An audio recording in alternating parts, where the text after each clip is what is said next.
അസ്സലാമു അലൈക്കും വറഹ്മത്തുള്ളാഹി തആല വബറകാതുഹു. തൻ്റെ പ്രിയപ്പെട്ട ആഷി ഉസ്താദിനോട് റിസ്വാന വക്കീൽ കാര്യങ്ങളെല്ലാം പറഞ്ഞപ്പോൾ അവളുടെ മനസ്സിൽ പഠിച്ചോനെ എന്തായിരിക്കും സഫീറിൻ്റെ പ്രതികരണം എന്തായിരുന്നു? കാര്യം എന്നെ കാണാൻ വന്ന അയാളെ എനിക്കെന്തെന്നറിയില്ല, മനസ്സുകൊണ്ട് എനിക്ക് ഇഷ്ടം വന്നില്ല. പിന്നെ ഇഷ്ടമില്ലാത്ത ഒരാളുടെ കൂടെ ജീവിക്കുക എന്നുള്ളത് അതൊരിക്കലും നടക്കില്ല. ശരിയാണ്, ഉമ്മയും ഉപ്പയൊക്കെ പറഞ്ഞു തന്നെയാണ്. പക്ഷേ എൻ്റെ മനസ്സിലെ ആഗ്രഹം ഞാൻ എൻ്റെ ഉസ്താദിനോട് തുറന്നു പറഞ്ഞു. അത് സത്യമായിട്ടും ഇതുവരെയായിട്ടും എനിക്ക് ഒരാളോടും അങ്ങനെ ഒരു ആഗ്രഹം തോന്നിയിട്ടില്ല. വീട്ടിൽ നിന്ന് കല്യാണത്തിൻ്റെ കാര്യമൊക്കെ പറയുമ്പോഴൊക്കെ പഠനം കഴിയട്ടെ എന്നാണ് ഞാൻ പറഞ്ഞിരുന്നത്. എന്നാൽ ഇപ്പോഴായിട്ട് എനിക്ക് സഫീറിൻ്റെ അവസ്ഥയും കാര്യങ്ങളും എല്ലാം കണ്ടപ്പോൾ, അവൻ്റെ ദയനീയാവസ്ഥ കണ്ടപ്പോഴേ എനിക്ക് തോന്നി, അതെ, അവൻ്റെ സ്ഥിതിഗതികൾ ആലോചിക്കുമ്പോഴും എല്ലാം നോക്കുമ്പോഴും എനിക്കൊരു സഹതാപമാണ് തോന്നിയത്. ആ ഒരു സഹതാപം പതുക്കെ ഒരു ഇഷ്ടത്തിലേക്ക് വഴിമാറുമായിരുന്നു. അതെ, എന്ത് ചെയ്യാം, എന്താപ്പോൾ എൻ്റെ മനസ്സിൻ്റെ അങ്ങനെ ഒരു തോന്നൽ. അതെൻ്റെ ഉസ്താദിനോട് ഞാൻ തുറന്നു പറയുകയും ചെയ്തു. എന്തൊക്കെ തന്നെയാലും റബ്ബേ, എൻ്റെ ഉസ്താദ് എന്തായിരിക്കും അതിന് മറുപടി പറയുക? അതിനു വേണ്ടി കാത്തിരിക്കുകയായിരുന്നു അവൾ. അതെ, വക്കീലിൻ്റെ അടുത്ത് ഓരോ കേസുകൾ കാര്യങ്ങൾ വരുന്നുണ്ട്. എന്നാൽ വക്കീൽ ആദ്യം തന്നെ എല്ലാ ഡീറ്റെയിൽസും കാര്യങ്ങളും തെളിവുകളും എല്ലാം ചോദിക്കും. അതിന് ഓക്കെ ആണെങ്കിൽ മാത്രമേ കേസിന് ഇറങ്ങുകയുള്ളൂ.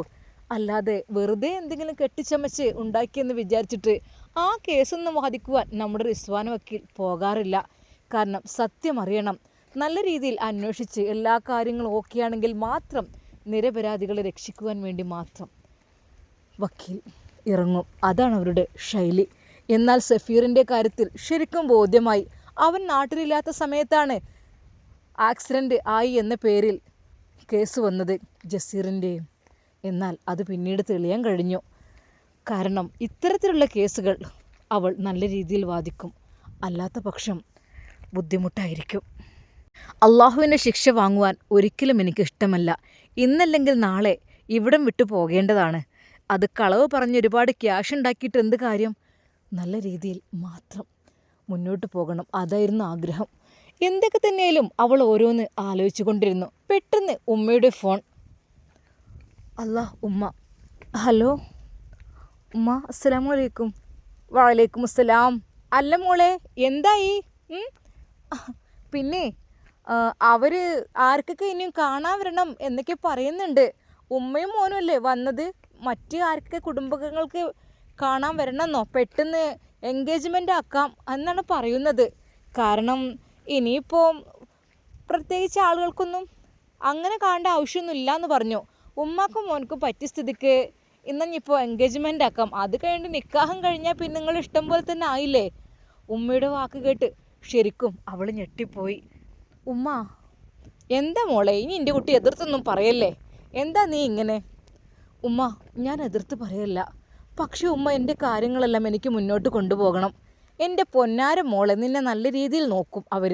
ഒരു ബുദ്ധിമുട്ടുണ്ടല്ലോ നിൻ്റെ ജീവിതത്തിന്, എല്ലാ കാര്യത്തിനും അവർ ഓക്കെ ആയിരിക്കും. നീ എന്താ മോളെ ഇങ്ങനെയൊക്കെ പറയുന്നത്? ഉമ്മ, അത് എനിക്കിപ്പോൾ ഞാൻ അതിനെക്കുറിച്ച് എൻ്റെ പൊന്നാര മോളെ, എല്ലാത്തിനും നിൻ്റെ ഇഷ്ടത്തിന് ഉമ്മയും പാപ്പയും നിന്നിട്ടുള്ളൂ അല്ലേ? നിനക്ക് ചെറുപ്പകാലത്ത് ആഗ്രഹം ഉണ്ടായിരുന്നു, അതെ, പഠിച്ച് വക്കീലാണ് എന്നുള്ള കാര്യമൊക്കെ.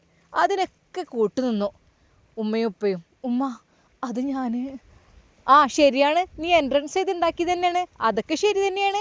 പക്ഷെ എന്നാലും എൻട്രൻസ് എഴുതാൻ കൊണ്ടുപോയതൊക്കെ ഉപ്പ തന്നെയല്ലേ മോളെ? ഒന്നും മറക്കില്ലേ മോളെ? ഉമ്മ, അതൊരിക്കലും ഞാൻ മറന്നിട്ടില്ല. പിന്നെ എന്താ മോളെ, അതൊന്നും മറക്കാൻ നമ്മൾ പാടില്ല. അതൊക്കെ ഉപ്പയാണ് ചെയ്തത്. ശരിയാണ്, നീ എൻട്രൻസ് ചെയ്ത് എക്സാമൊക്കെ എഴുതിയെടുത്തു, നല്ല റാങ്കോട് കൂടി പാസ്സായി, ഒക്കെ ശരിയാണ്. പഠനം തുടങ്ങി, അത് കംപ്ലീറ്റ് ചെയ്തു, അതൊക്കെ നിൻ്റെ മിടുക്കുകൊണ്ടിരുന്നു, അതൊക്കെ സമ്മതിച്ചു. എങ്കിലും ഞങ്ങളെ മാതാപിതാക്കൾക്കും കുറച്ചൊക്കെ ആഗ്രഹം ഉണ്ടാവില്ലേ മോളെ? അതിനനുസരിച്ച് മോള് നിൽക്ക്. എന്നാൽ അവൾക്ക് എന്ത് പറയണമെന്നായിപ്പോയി. ശരിയാണ്, ഉപ്പമാരെ വെറുപ്പിക്കാൻ പാടില്ല ഒരിക്കൽ പോലും. ജീവിതത്തിൽ അവർ വെറുപ്പിച്ച് കഴിഞ്ഞാൽ, കാരണം ആ കണ്ണീര് തട്ടിയാൽ മതി നമുക്ക് കാലാകാലം ബുദ്ധിമുട്ടായിരിക്കാൻ വേണ്ടിയിട്ട്. അതുകൊണ്ട് തന്നെ ഉമ്മയുടെ വാക്കുകൾക്ക് അവൾക്ക് മിണ്ടാട്ടമില്ലായിരുന്നു. എന്താ മോളൊന്നും മിണ്ടാത്തത്? ഉമ്മ, എൻ്റെ കുട്ടിക്ക് എന്താ? ഉപ്പ വന്നിട്ടൊന്ന് വിളിക്കാൻ പറയാട്ടോ. ഉമ്മ ഫോൺ വെച്ചു. എന്നാൽ ഉമ്മ അങ്ങ് പറഞ്ഞപ്പോൾ അവളുടെ മനസ്സ് വല്ലാതെ അങ്ങ് വേദനിച്ചു. ഉമ്മക്കും ഉപ്പക്കും എതിരായിട്ട് ഒന്നും ചെയ്യില്ല എന്നതാണ് എൻ്റെ മനസ്സിലുണ്ടായിരുന്നത്. പക്ഷേ ഇതിന് നിർബന്ധിക്കുകയാണെങ്കിൽ തീർച്ചയായും അത് പഠിച്ചോനെ, ഒരാളോട് ഇഷ്ടം തോന്നിക്കഴിഞ്ഞാൽ മറ്റൊരാൾക്ക് എങ്ങനെ ആ സ്നേഹം കൊടുക്കാൻ കഴിയും? പക്ഷേ ആഷി ഉസ്താദ് ഒന്നും പറഞ്ഞിട്ടുമില്ല അതിനെക്കുറിച്ച്. എന്തെങ്കിലും പറഞ്ഞിരുന്നെങ്കിൽ എനിക്ക് എന്തെങ്കിലുമൊക്കെ അത് വേണ്ട. എന്തൊക്കെ തന്നെയാലും പടച്ച റബ്ബേ നീ കാത്തു രക്ഷിക്ക്. എന്നാൽ അല്പസമയം കഴിഞ്ഞപ്പോൾ അതാ ഉപ്പ വന്നു. അതേ മോളുണ്ടല്ലോ, മോള് അവർ എൻഗേജ്മെൻറ്റിൻ്റെ കാര്യം പറയുന്നുണ്ട്. പെട്ടെന്ന് എൻഗേജ്മെൻറ്റ് അങ്ങ് നടത്താം, എന്നാൽ പിന്നെ നിക്കാഹം കഴിഞ്ഞ് കൂട്ടിക്കൊണ്ടുപോകാമല്ലോ എന്നൊക്കെ പറയുന്നുണ്ട്. അല്ല അപ്പം നമ്മൾ നാട്ടിലേക്കൊന്ന് എത്തണ്ടേ? അതെല്ലാം അവരങ്ങ് തീരുമാനിക്കുകയാണോ? എൻ്റെ പൊന്നിക്ക, അവരങ്ങനെ പറഞ്ഞപ്പോൾ എന്ത് ചെയ്യാനാ? അവർക്ക് പെട്ടെന്ന് കല്യാണമൊക്കെ വേണമെന്നാണ് പറയുന്നത്. നമുക്കുള്ള ആകെ ഒരേ ഒരു മോളാണ്. അത് എൻ്റെ കുട്ടിൻ്റെ കൈ കൊടുക്കാൻ ഞാനവിടെ എത്താഞ്ഞാൽ പറ്റുമോ? ഇക്ക അതൊക്കെ ശരി തന്നെയാണ്. എൻഗേജ്മെൻറ്റ് കഴിഞ്ഞോട്ടിരുന്നാലേ നിക്കാഹിന് നമുക്കവിടെ പോയാൽ പോരെ? അല്ല, എൻ്റെ മോളുടെ ആഗ്രഹം ഒക്കെ ഓക്കെ ആണോ? ഓളോ സമ്മതം മൂടിയിട്ടുണ്ടോ? ഓൾക്ക് ചെറിയൊരു പരിങ്ങലുണ്ട്, അതൊക്കെ ശരിയായിക്കോളും. അതൊക്കെ ഫസ്റ്റ് ടൈമൊക്കെ ഇങ്ങനെ ഉണ്ടാവേ, അതൊക്കെ ശരിയായിക്കോളും. ഒന്നും പ്രശ്നമില്ല. ആർക്കും കല്യാണത്തിന് വലിയ താല്പര്യമൊന്നും ഉണ്ടാവില്ല. ഇപ്പോഴത്തെ പെൺകുട്ടികൾ സമ്മതിക്കൊന്നുമില്ല. എല്ലാവർക്കും പഠനം, ജോലി എന്നുള്ള ചിന്തകൾ മാത്രമാണ് എന്ന് കരുതി ഇപ്പോഴത്തെ പെൺകുട്ടികൾ പറഞ്ഞതിനൊക്കെ അങ്ങനെ അങ്ങ് നമുക്ക് നിന്ന് കൊടുക്കാൻ പറ്റുമോ? എൻ്റെ കുട്ടി, എൻ്റെ റിസ്വാന മോള് ബുദ്ധിയുള്ള കുട്ടിയാണ്. ഓള അങ്ങനെ ഇങ്ങനെയൊന്നും ഒന്നിലും ചെന്ന് ചാടൂല. അല്ലേക്കാ നിങ്ങളെന്തീ പറയുന്നത്? മോളെ കാര്യത്തിൽ എന്താ ഇനിയും പിറകോട്ട് പോവുകയാണോ നിങ്ങൾ ചെയ്യുന്നത്? അല്ല, അതല്ല ഞാൻ പറഞ്ഞത്. പക്ഷേ എൻ്റെ കുട്ടി എന്തെങ്കിലുമൊക്കെ മുന്നിൽ കാണാതെ ഒന്നിനും നിൽക്കൂല. നിങ്ങളെ മോളും എന്താ വെച്ചാൽ ആയിക്കോളി. ഇനി എന്നാലേ അവർ വിളിക്കുമ്പോൾ നിങ്ങൾ എന്ന് സമാധാനം പറഞ്ഞേക്ക് കേട്ടോ. എനിക്കെൻ്റെ കുട്ടീൻ്റെ കാര്യത്തിൽ കുറച്ച് സ്വപ്നങ്ങളൊക്കെ ഉണ്ട്. അതൊക്കെ ഒന്ന് ആയിക്കോട്ടെ. എന്നാൽ നിങ്ങൾ വിളിച്ച് കാര്യങ്ങൾ പറഞ്ഞോളി. ഞാനായിട്ട് ഇനിയിപ്പോൾ ഇതിന് മുൻതൂക്കം നിൽക്കണില്ല. പക്ഷേ ഇനി ഇതുപോലെ നല്ല ആലോചനകൾ വന്നു കഴിഞ്ഞാൽ നമുക്ക് കിട്ടാഞ്ഞാലും ബുദ്ധിമുട്ട് തന്നെയല്ലേ? അപ്പോൾ നിങ്ങളിത് നിങ്ങളുടെ ഇഷ്ടം പോലെ ചെയ്യ്. അത് ഞാൻ വിളിച്ചു നോക്കട്ടെ. എന്നാൽ അപ്പോൾ തന്നെ അതാ ഉപ്പ വിളിക്കുന്നു റിസ്വാനയ്ക്ക്. ഹലോ മോളെ. ഉപ്പ അസ്സലാമു അലൈക്കും. വലൈക്കും അസ്സലാം. അല്ല മോളെ, എന്താ ഉപ്പാൻ്റെ കുട്ടി പറഞ്ഞത്? എന്താ നമുക്കതങ്ങോട്ട് ഉറപ്പിക്കല്ലേ? കാരണം ചെക്കനും ഉമ്മയൊക്കെ വന്ന് കണ്ടുപോയ സ്ഥിതിക്ക് അവർക്ക് എൻഗേജ്മെൻറ്റ് വേണമെന്നൊക്കെ പറയുമ്പോൾ നമുക്കതിനങ്ങ് സപ്പോർട്ട് കൊടുക്കല്ലേ മോളെ? എന്താ എൻ്റെ കുട്ടിയുടെ ആഗ്രഹം? ഉപ്പ, ആ മകളുടെ വിളിയിൽ ദയനീയമായ ഒരു ശബ്ദം ഉള്ളത് ഉപ്പ തിരിച്ചറിഞ്ഞു. ഉപ്പാൻ്റെ കുട്ടിക്ക് എന്തോ ഒന്നുണ്ടല്ലോ, ഉപ്പാൻ്റെ കുട്ടീൻ്റെ മനസ്സിൽ എന്തോ ഉണ്ടല്ലോ. ഉപ്പ, ഞാനിപ്പോൾ എന്താ പറഞ്ഞോ? ഞാനിപ്പോൾ ഓക്കെ അല്ല ഉപ്പ, ഇപ്പോൾ വിവാഹത്തിന് ഓക്കെ അല്ല. എനിക്കൊരുപാട് സ്വപ്നങ്ങളൊക്കെ ഉണ്ടായിരുന്നു. അതൊക്കെ അതിനെന്താ മോളെ, കല്യാണം കഴിഞ്ഞിട്ട് അവർ പഠിപ്പിക്കുമല്ലോ, പഠിപ്പിക്കും. നിൻ്റെ ഇഷ്ടം പോലൊക്കെ നിനക്ക് പഠിക്കുക, എന്തും ചെയ്യുക, അതിനൊന്നും കുഴപ്പമില്ലല്ലോ. ബാപ്പാ, എനിക്ക് എൻ്റെ കുട്ടി എന്തോ എന്നോട് പറയാനുണ്ട്. ഉപ്പയും മോളും തമ്മിൽ ഒരു തടസ്സങ്ങളും ഇല്ലല്ലോ ഒരു കാര്യത്തിലും. എൻ്റെ കുട്ടിക്ക് എന്തും എന്നോട് തുറന്ന് പറയാം. ഉപ്പ, ഞാൻ കുറച്ച് കഴിഞ്ഞിട്ട് വിളിക്കാം കേട്ടോ. എൻ്റെ കുട്ടി അങ്ങനെയാണെങ്കിൽ അങ്ങനെ ചെയ്യേ. പിന്നെ ഒന്നും ടെൻഷൻ ആവരുത് കേട്ടോ. ജീവിതം എന്ന് പറഞ്ഞാൽ ടെൻഷൻ അടിച്ച് പോകേണ്ട ഒരു കാര്യമേ അല്ല. ജീവിതം കുറച്ച് കാലമാണ്, അത് ഹാപ്പിയായി ആസ്വദിക്കണം. പിന്നെ എൻ്റെ കുട്ടിയുടെ കാര്യങ്ങളൊക്കെ എനിക്ക് നന്നായിട്ട് അറിയാമല്ലോ. കാരണം എൻ്റെ കുട്ടിക്ക് ഒരാളെയും വേദനിപ്പിക്കുന്നു, വിഷമിക്കുന്നു ഒന്നും ഇഷ്ടമല്ല. മോളുടെ മനസ്സിൽ എന്തെങ്കിലുമൊക്കെ ഉണ്ടെങ്കിൽ ഈ ബാപ്പയോട് തുറന്ന് പറയാം കേട്ടോ. ആലോചിച്ചിട്ട് പറയണേ. കാരണം അവരിങ്ങനെ എൻഗേജ്മെൻറ്റിന് വേണ്ടിയിട്ട് തിരക്ക് കൂട്ടുന്നുണ്ട്. അപ്പോൾ നമ്മളുടെ ഡേറ്റ് ഫിക്സ് ചെയ്യണമെന്നുണ്ടെങ്കിൽ മോളുടെ ഒരു സമ്മതം കൂടി കിട്ടിയിട്ട് വേണം. ബാപ്പാ, ഞാൻ പറയാം. ആയിക്കോട്ടെ. ഉപ്പാൻ്റെ കുട്ടി ഭക്ഷണം കഴിച്ചോ? കഴിച്ചു. കഴിക്കാതിരിക്കരുതേ. എന്തെങ്കിലും മനസ്സിൽ ടെൻഷനും വിഷമം ഉണ്ടെങ്കിൽ കഴിക്കാതിരിക്കരുത് കേട്ടോ. പിന്നെ പറ്റാവുന്ന കേസുകളൊക്കെ വാദിച്ചാൽ മതി. എൻ്റെ കുട്ടി എല്ലാവർക്കും ഫ്രീ ആയി കേസൊക്കെ വാദിച്ച് കൊടുക്കണമെന്നൊക്കെ എനിക്ക് നന്നായിട്ട് അറിയാം. എൻ്റെ കുട്ടി സത്യത്തിന് കൂട്ടു നിൽക്കുന്ന ആളാണെന്നും എനിക്കറിയാം. അതുകൊണ്ട് തന്നെ എൻ്റെ പ്രിയപ്പെട്ട പൊന്നു മോളെ പഠിച്ചോൻ കാക്കും എന്തായാലും കേട്ടോ. ആലോചിച്ചിട്ട് കാര്യങ്ങൾ പറയും. പെട്ടെന്നൊരു തീരുമാനം കിട്ടിയിരുന്നെങ്കിൽ അവരോട് വിളിച്ചെനിക്ക് പറയാമായിരുന്നു കേട്ടോ. എന്നാൽ പിന്നെ അങ്ങനെ ചെയ്യാം ഇൻഷാ അല്ലാ. അസ്സലാമു അലൈക്കും. വലൈക്കും അസ്സലാം. അതെ, എൻ്റെ മോളോട് ഞാൻ എല്ലാം പറഞ്ഞു. നിങ്ങളുടെ പൊന്നു മോളെ വല്ലാതെ അങ്ങ് താലോലിക്കുന്നുണ്ട് കേട്ടോ. ഈ ഒരു കല്യാണത്തിൻ്റെ കാര്യത്തിനെങ്കിലും നിങ്ങൾക്ക് കുറച്ച് സ്ട്രിക്റ്റ് ആയിക്കൂടെ? സ്ട്രിക്റ്റോ? എൻ്റെ കുട്ടിയുടെ ജീവിതം കണ്ടുപിടിക്കുന്ന കാര്യത്തിൽ എൻ്റെ കുട്ടി ഒരിക്കലും മോശക്കാരിയാവില്ല എന്നെനിക്ക് നന്നായിട്ടറിയാം. ഇനിയിപ്പോൾ അവൾക്ക് അങ്ങനെ എന്തെങ്കിലും ഉണ്ടെങ്കിൽ തന്നെ, ഇനി ഇതിനോട് വല്ല തടസ്സവും തോന്നുകയാണെങ്കിൽ തന്നെ ഇൻഷാ അല്ലാ നമുക്ക് വേറെ നോക്കാം. വേറെ എത്ര പയ്യന്മാരുണ്ട്. ഇപ്പോഴത്തെ കാലത്ത് പെൺകുട്ടികളെ കിട്ടാൻ ഒത്തിരി പാടാ. ചെക്കന്മാർ ഇഷ്ടം പോലെയുണ്ട്. ഇനിയിപ്പോൾ എത്ര ആണെങ്കിലും അങ്ങനെയാണ്. ഒരു കാലത്ത് പെൺകുട്ടികളായിരുന്നു ഒരുപാട്. പക്ഷേ ഇപ്പോൾ പെൺകുട്ടികളെ കിട്ടാനില്ല. നമ്മളെ മോൾക്ക് എന്താ ഒരു കുറവുള്ളത്? സൗന്ദര്യമില്ലേ, ദീനീബോധമല്ലേ, വിദ്യാഭ്യാസമില്ലേ, എല്ലാം ഒത്തുണ്ടെങ്ങിയ മോളാണ് നമ്മളെ മോള്. നമ്മളെ മോൾക്ക് അനുസരിച്ചതൊക്കെ ഇൻഷാ അല്ലാ വരും. എന്താ ധൃതി കൂട്ടുന്നത്? അതെ, മോൾക്ക് വയസ്സ് എത്രയായി നിങ്ങൾക്കറിയോ? ഓൾക്ക് വയസ്സൊന്നും ഏറിയിട്ടില്ല. എന്തൊക്കെ തന്നെയായാലും അവൾക്ക് കല്യാണപ്രായം തന്നെയാണ്. ഇനിയും ഒരു പക്ഷേ ഒരുപാട് ലേറ്റായി കഴിഞ്ഞാൽ നല്ല പ്രായമായ ആളുകളൊക്കെ ആയിരിക്കും കിട്ടുക. പ്രായമായാലും പക്വത ഉണ്ടായാൽ മതി. അതാണ് വേണ്ടത്. ഒരു പെണ്ണിനെ നോക്കാനുള്ള ഒരു മാനസികാവസ്ഥ, അതാണ് എല്ലാവർക്കും വേണ്ടത്. അതൊരുപാട് പ്രായമായി വിചാരിച്ചിട്ടോ പ്രായം കുറഞ്ഞു വിചാരിച്ചിട്ടോ എന്നല്ല. അത് ചില ആളുകൾക്ക് അതിൻ്റേതായിട്ടൊരിതുണ്ടാവും. എന്തായാലും എൻ്റെ മോളെ വിഷമിപ്പിക്കാത്ത ആർക്കും ഞാൻ എൻ്റെ കുട്ടിയെ കെട്ടിച്ചു കൊടുക്കും. അതേ എനിക്ക് പറയാനുള്ളൂ. പക്ഷേ എൻ്റെ കുട്ടിയുടെ കണ്ണുനീര് വീഴാൻ പാടില്ല. അവൻ്റെ ആ ഒരു കാരണം കൊണ്ട്, അവൻ്റെ ആ ഒരു പ്രവൃത്തി കൊണ്ട് ഒരിക്കലും എൻ്റെ കുട്ടിയുടെ കണ്ണുനീര് വീഴരുത്. അതാണ് ഞാൻ ആഗ്രഹിക്കുന്നത്, വേറൊന്നുമല്ല. എന്നാൽ റിസ്വാന വക്കീലിനെ എന്ത് ഉത്തരം പറയണം ഉപ്പയോടെന്ന് വിചാരിച്ച് നിൽക്കുകയായിരുന്നു. കാരണം എന്താ? റിസ്വാന വക്കീൽ കാരണം ആഷി ഉസ്താദിനോട് കാര്യങ്ങളെല്ലാം പറഞ്ഞിട്ട് ഇതുവരെ റീപ്ലൈ കിട്ടിയിട്ടില്ല. എന്നാൽ ഒരു നിമിഷം അവൾ വിചാരിച്ചു, റബ്ബേ എന്തൊക്കെ തന്നെയായാലും ഇനിയിപ്പോൾ എൻ്റെ ഇഷ്ടങ്ങൾ ഞാൻ തുറന്നു പറഞ്ഞു. കല്യാണം കഴിക്കുകയാണെങ്കിൽ അത് സഫീറിനെ എന്നുള്ളത്. ഇനിയൊരു പക്ഷേ അവനതിന് തയ്യാറല്ല എങ്കിൽ കുഴപ്പമില്ല. എങ്കിലും ഈ ഒരു വിവാഹത്തിന് എനിക്ക് താല്പര്യമില്ല റബ്ബേ. അതായിരുന്നു അവളുടെ മനസ്സിൽ.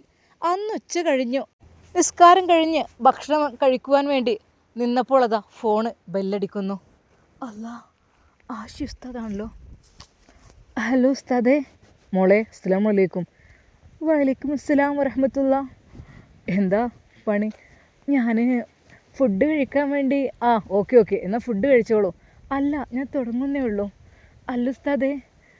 മോളെ, ഞങ്ങൾ ക്ലാസ് ഇപ്പോൾ ഒരു ടൈം ഇൻ്റർവെല്ലിൽ കിട്ടിയതാണ്. ഇനി ഉച്ചയ്ക്ക് ശേഷം വീണ്ടും തുടങ്ങും. അപ്പോൾ കുറച്ച് കാര്യങ്ങൾ പറയാനുണ്ടായിരുന്നു. എന്താ ഉസ്താദേ? അല്ല, മോൾ ഇന്നലെ പറഞ്ഞ കാര്യം അത് ഞാൻ സഫീറിനോട് പറഞ്ഞു കേട്ടോ. ശരിക്കും റിസ്വാനയുടെ കൈകാലുകൾ വിറക്കാൻ തുടങ്ങി. റബ്ബേ, എന്തായിരിക്കും പറഞ്ഞിട്ടുണ്ടാകുക? ഉസ്താദേ, എന്തെങ്കിലും പറഞ്ഞോ? എന്താ? ഞാൻ എൻ്റെ ഒരു ഇഷ്ടം പറഞ്ഞെന്ന് മാത്രം, അല്ലാതെ ഒരിക്കലും നിർബന്ധിപ്പിക്കുകയല്ല കേട്ടോ. ഞാൻ എൻ്റെ മനസ്സിലൊരു ആഗ്രഹം, കാരണം വീട്ടിൽ നിന്ന് വിവാഹത്തിന് വേണ്ടി നിർബന്ധിക്കുന്നുണ്ടേ, അതുകൊണ്ട് ഞാൻ എൻ്റെ കാര്യങ്ങൾ പറഞ്ഞു എന്ന് മാത്രം. മോളെ, സഫീറിന് നിന്നെ കിട്ടുകയാണെങ്കിൽ അതിനേക്കാളും വലിയൊരു ഭാഗ്യമില്ല. അതാണ് ഞാൻ പറയുന്നത്. കാരണം എന്താണെന്ന് വെച്ചാൽ, സത്യം പറഞ്ഞാൽ അവന് വിശ്വസിക്കാൻ കഴിയുന്നില്ല. ഇങ്ങനൊരു അഭ്യർത്ഥന അല്ലെങ്കിൽ ഇങ്ങനെ ഒരു കാര്യം നീ പറഞ്ഞപ്പോൾ അത് അവനെ വിശ്വസിക്കാൻ കഴിയുന്നതിലപ്പുറമായിരുന്നു സത്യമായിട്ടും. വക്കീലേ, എൻ്റെ ഉസ്താദേ, നിങ്ങൾ എന്നെ അങ്ങനെയൊന്നും വിളിക്കേണ്ട. എൻ്റെ ഉസ്താദല്ലേ നിങ്ങൾ? അല്ല മോളെ, ഞാൻ കാര്യം പറയാമെന്ന് വെച്ചാൽ എനിക്കൊരു കാര്യങ്ങൾ പറയാനുണ്ട്. നീ ഇത് പറയുന്ന ഒരിക്കലും എനിക്കിത് വിശ്വസിക്കാൻ കഴിയണില്ലായിരുന്നു. നിൻ്റെ വാക്കുകൾ കേട്ടപ്പോൾ ഞാൻ അത്ഭുതപ്പെട്ടു. കാരണം ഇങ്ങനെയുള്ളവർ വേറെ പല ആളുകളിലേക്കാരും ആഗ്രഹിക്കുക. പക്ഷേ നീ ഇത് പറഞ്ഞപ്പോൾ ഉസ്താദേ, എന്തെന്നറിയില്ല, സഫീറിൻ്റെ കാര്യത്തിൽ വിഷമം തോന്നി. അവൻ ആരൊക്കെയോ ചേർന്ന് ഉപദ്രവിക്കും എന്നൊക്കെ എനിക്കിങ്ങനെ തോന്നുക. എനിക്ക് തോന്നി അവനെ രക്ഷിക്കൽ അതെൻ്റെ കടമയാണ്.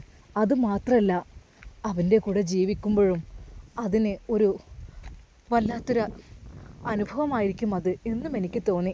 കാരണം എൻ്റെ ഭർത്താവ് എന്നുള്ള നിലയിൽ എല്ലാ സേഫ്റ്റികളും കൊടുക്കാൻ എനിക്ക് കഴിയണം. അതായിരുന്നു ഞാൻ ഉദ്ദേശിച്ചത്.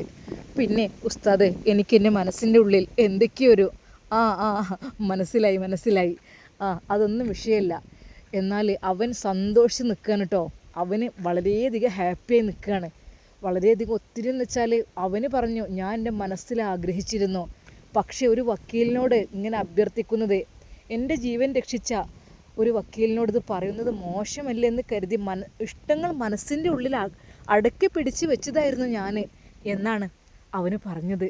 അപ്പോൾ എന്തൊക്കെ തന്നെ കാര്യങ്ങൾ പെട്ടെന്നാകണം, അതാണ് ഞാൻ ആഗ്രഹിക്കുന്നത്. അതെ, എൻ്റെ പ്രിയപ്പെട്ട ശിഷ്യ റിസ്വാന വക്കീൽ സഫീറിൻ്റെ ഭാര്യയായിട്ട് വരുന്നത് അതെനിക്ക് കാണണം. പിന്നെ എൻ്റെ പൊന്നു മോളെ, ഒരു കാര്യം കൂടി ഉസ്താദിന് ആഗ്രഹമുണ്ട്. അതെ, നിങ്ങളുടെ നിക്കാഹ് എനിക്ക് നടത്തി തരണം. അതായത് ഞാൻ അതിന് സപ്പോർട്ടായി നിന്നിട്ട് എൻ്റെ നേതൃത്വത്തിൽ നടക്കണം. അതെൻ്റെ മനസ്സിലെ വല്ലാത്തൊരു ആഗ്രഹമാണ്. പറ്റുമെങ്കിൽ എൻ്റെ ആഗ്രഹം കൂടി ഒന്ന് സാധിപ്പിച്ച് തരണം കേട്ടോ. ശരിക്കും ഉസ്താദിൻ്റെ വാക്കുകൾ കേട്ട അവളുടെ കണ്ണുകൾ നിറഞ്ഞു. അൽഹംദുലില്ലാ ഉസ്താദേ, എൻ്റെ എൻഗേജ്മെൻറ്റ് ഉറപ്പിക്കാൻ വേണ്ടി പോവുകയാണ് ഞാൻ. മോളെ, ആ കാര്യം നിനക്ക് വിട്ടു തന്നിരിക്കുന്നു. ഞാൻ ഒരിക്കൽ പോലും നിന്നെ നിർബന്ധിക്കാൻ പാടില്ല. കാരണം നിൻ്റെ ഇഷ്ടം അതാണ് വേണ്ടത്. എന്തൊക്കെ തന്നെയായാലും അല്ലാഹു സുബ്ഹാനഹു വ തആല ഖൈറായ ജീവിതം നിനക്ക് നൽകട്ടെ. ആമീൻ. അതിനു വേണ്ടി ഞാൻ പ്രാർത്ഥിക്കുന്നു. ഒരു നിമിഷം റിസ്വാന വക്കീൽ ഉപ്പയെ വിളിച്ച് കാര്യങ്ങൾ പറയണമെന്ന് തോന്നി. അതേ ഉപ്പ, എനിക്കാ വിവാഹത്തിന് എനിക്കത് സമ്മതമല്ല എന്ന്. ഉസ്താദേ, എന്നാൽ ശരി കേട്ടോ. ശരിക്കും പറഞ്ഞാൽ അവളുടെ മനസ്സ് നിറഞ്ഞു. അതെ, ഞാൻ ആഗ്രഹിച്ചത് അള്ളാഹു എനിക്ക് നൽകി കഴിഞ്ഞാൽ, അള്ളാഹുവേ റഹ്മാനെ പഠിച്ച റബ്ബേ, ഞാൻ നിനക്കൊരിക്കലും എത്ര ശുക്ർ ചെയ്താലും അത് മതിയാവുകയില്ല റഹ്മാനെ.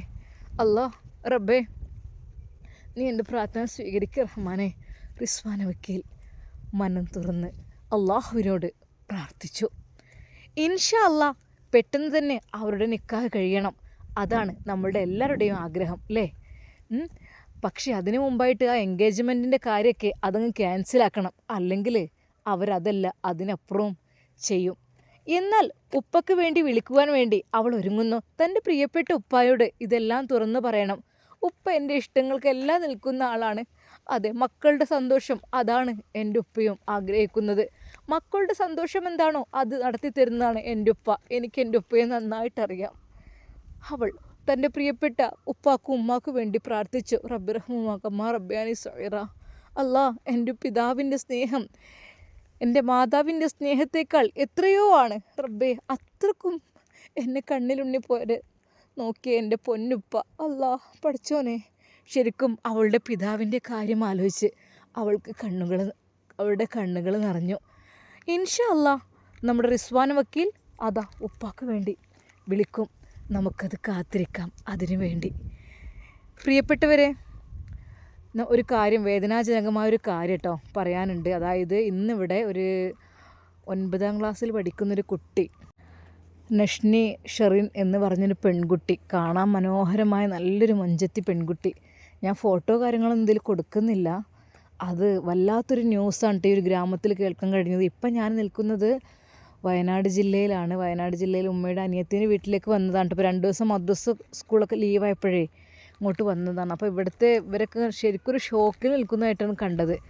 കാരണം ഇന്നലെ സ്കൂള് വിട്ടതിന് ശേഷമായിരിക്കാം കുട്ടിയെ ഉമ്മ വഴക്ക് പറഞ്ഞു എന്നാണ് പറയണത്. കുട്ടിയെ ഉമ്മ വഴക്ക് പറഞ്ഞു. 9ാം ക്ലാസ് പഠിക്കുന്ന നല്ലൊരു മോള്, നല്ല പഠനത്തിനൊക്കെ നല്ല ഉഷാറുള്ള മോള്. ഉമ്മമാരും ഉപ്പമാരായാലും എന്തിനൊക്കെ വഴക്ക് പറയും അല്ലേ? ഒരുപക്ഷെ ഫോൺ കൂടുതൽ ഉപയോഗിച്ചിട്ടായിരിക്കാം, അല്ലെങ്കിൽ ഫോൺ എടുത്തിട്ട് എന്ത് സംഭവം അറിയില്ല. അതിനെക്കുറിച്ചൊന്നും ഞാൻ പറയണില്ല ഇതിൽ. പക്ഷെ കേട്ടപ്പോൾ വല്ലാത്തൊരു സങ്കടം തോന്നി. അല്ലാ, നമ്മളെ മക്കളെ കഷ്ടപ്പെട്ട് പോറ്റി വളർത്തി ഇത്രയൊക്കെ വലുപ്പമാകുമ്പോഴേ പെട്ടെന്ന് എന്താ അറിയില്ല, ആ കുട്ടി എന്തൊരു കടുങ്കൈ ചെയ്തു. പടച്ച റബ്ബേ, അത് കേൾക്കുമ്പോഴേ വല്ലാത്തൊരു സങ്കടകരമായൊരു വാർത്തയാണ് കേട്ടത്. അപ്പോൾ ഇവിടെയൊക്കെ തൊട്ടടുത്തായിട്ട് തന്നെയാണ് ഉള്ളത്. അപ്പോൾ ആ കുട്ടി മരണത്തിന് കീഴടങ്ങിയിട്ടുണ്ട്. മെഡിക്കൽ കോളേജിലേക്ക് കൊണ്ടുപോയിരുന്നു എന്ന് പറഞ്ഞു പ്രതീക്ഷയോടെ. പക്ഷേ അപ്പോഴേക്കും, കാരണം എന്താണ് മരണകാരണം എന്ന് ശരിക്കും ഇനി വ്യക്തമാകാൻ എന്നുള്ള രീതിയിലാണോ അറിയില്ല കേട്ടോ. അങ്ങനെ എന്താ ആത്മഹത്യ എന്നൊക്കെ പറയുന്നത് കേൾക്കുന്നത്. പിന്നെ വെച്ചാൽ പെൺകുട്ടികളൊക്കെ റബ്ബേ എന്തായാലും പോസ്റ്റ്മോർട്ടം ചെയ്യലും മരണകാരണം തെളിയിക്കലൊക്കെ ഉണ്ടാവുമല്ലോ. ഇനിയിപ്പോൾ കുഴഞ്ഞു വീണു എന്ത് അറിയില്ല. എന്തായാലും ഉമ്മ ചീത്ത പറഞ്ഞതാണ് സംഭവം. അതിനുശേഷം കുഞ്ഞിനെ കാണുന്നത് ആ ഒരു അവസ്ഥയിലാണ്. അള്ളാഹു സുബ്ഹാനഹു വ തആല കാത്ത് രക്ഷിക്കട്ടെ. പഠിച്ചവൻ ഒരുപാട് ന്യൂസുകൾ അങ്ങനെ കേൾക്കുന്നുണ്ട്. റഹ്മാനെ അള്ളാഹുവെ പെട്ടെന്നുള്ള മരണത്തെ തൊട്ട് കാത്ത് രക്ഷിക്കട്ടെ. അതുപോലെ തന്നെ നമ്മുടെ പൊന്നു മക്കൾക്ക് ഒരു കടുങ്കൈ എന്തെങ്കിലും ഒരു ന്യൂസ് അല്ലെങ്കിൽ എന്തെങ്കിലും ഉമ്മ വഴക്ക് പറയുമ്പോഴോ ഉപ്പ പറയുമ്പോഴോ പെട്ടെന്ന് ജീവനെടുക്കുക എന്നുള്ള സംഭവം ഉണ്ടല്ലോ, അത് റഹ്മാനെ അള്ളാഹു മക്കൾക്ക് തോന്നിക്കാതിരിക്കട്ടെ. ഒരു നിമിഷം പോരെ, അതെ എന്തെങ്കിലും ഒന്ന് കിട്ടിയാൽ മതി അവർക്ക്. കാരണം ഇപ്പോൾ കേൾക്കുന്നതൊക്കെ അവരുടെ വിചാരം അങ്ങനെ മരിച്ചു കഴിഞ്ഞാൽ പിന്നെ എല്ലാം കഴിഞ്ഞു എന്നാ. ആ കുട്ടികളുടെ ആ ഒരു ജീവിതം നഷ്ടപ്പെട്ടു എന്ന് മാത്രമല്ല, മാതാപിതാക്കൾക്ക് എത്ര വിഷമമുണ്ടാവും. ആ ഉമ്മ ഇനി ചീത്ത പറഞ്ഞാൽ ഉമ്മ നമ്മൾ നന്നാവാൻ വേണ്ടിയിട്ടുള്ള ചീത്തരെ ഉമ്മ ആയാലും ഉപ്പായാലൊക്കെ നമ്മുടെ നന്മയ്ക്ക് വേണ്ടിയേ അവർ പറയുള്ളൂ. അങ്ങനെയുള്ള അവസ്ഥയിൽ ആ കുട്ടി ചെറിയൊരു രീതിയിൽ വാക്ക് പറഞ്ഞെന്ന് വിചാരിച്ചപ്പോഴേക്കും അങ്ങനെ ചെയ്യേണ്ട ആവശ്യമില്ലായിരുന്നു. ഏതായാലും ആ മാതാപിതാക്കൾക്ക് മോളെ നഷ്ടപ്പെട്ടു എന്ന് തന്നെ പറയാം. എന്തൊക്കെ തന്നെയാണ് അല്ലാഹു സുബ്ഹാനഹു വ തആല കാത്ത് രക്ഷിക്കട്ടെ. മക്കൾക്കൊന്നും അങ്ങനത്തെ ബുദ്ധി തോന്നാതിരിക്കട്ടെ. ആമീൻ യാ റബ്ബൽ ആലമീൻ. അല്ലാഹ് ആമീൻ. പഠിച്ചോനെ ഇൻഷാ അല്ലാഹ്. അപ്പോൾ എൻ്റെ പ്രിയപ്പെട്ടവരെ, നമുക്ക് നാളെ ബാക്കി കാണാം കേട്ടോ. നമ്മുടെ റിസ്വാൻ വക്കീൽ ഉപ്പയോട് വിളിച്ച് പറയുമ്പോൾ എന്തായിരിക്കും ഉപ്പയുടെ ഒരു പ്രതികരണം എന്നൊക്കെ കാണാം ഇൻഷാ അല്ലാഹ്. അപ്പോൾ എല്ലാവർക്കും അസ്സലാമു അലൈക്കും വറഹ്മത്തുള്ളാഹി തആല വബറകാതുഹു.